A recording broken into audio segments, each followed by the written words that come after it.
Hello and welcome to chapter 9, which is the listening child. The listening child primarily talks about ways that a child can gain information from listening, and there are it's different forms of listening.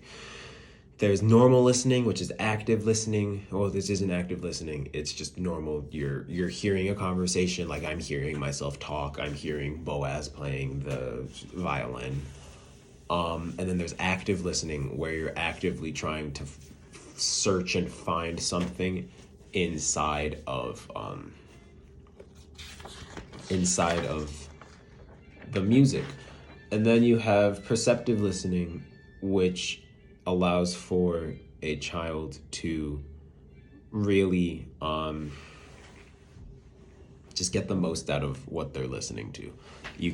Some parents have their kids listen to classical music and they can get something out of that way.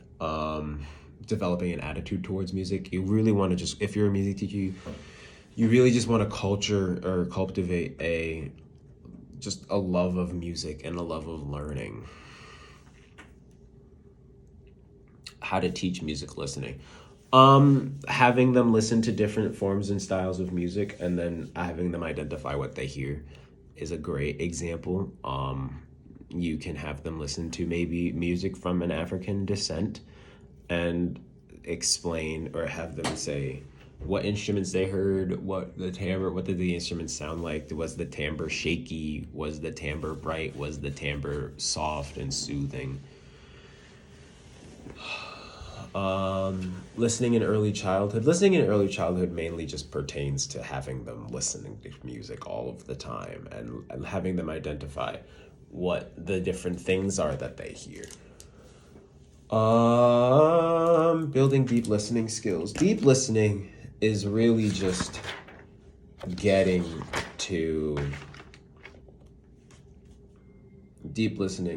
really making sure that you're understanding what you're hearing and being able to pick it apart on many different levels.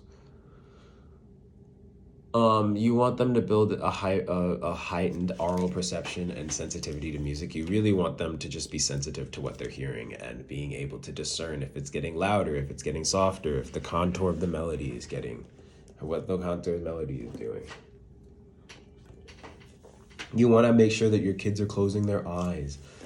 You want a good example of deep listening is dropping an object and having them identify what that object is. Have your kids hide behind a screen and identify who is singing. And then just have them sing along to what you have playing for them. That's a great way of having them actively listen to what you're trying to do.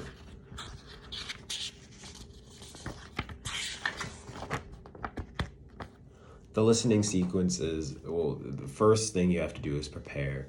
You have to prepare for you have to prepare the music beforehand. You have to know what you're teaching them so that then they have a clue of what they're trying to get out of it. You're going to have them listening. They're going to listen to the song, and then they're going to activate and participate in the song. And then you're going to have questions. They're going to listen again, and then you're going to extend that learning.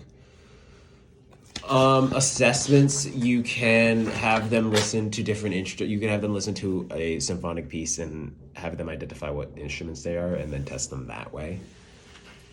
And yeah, that was the listening child.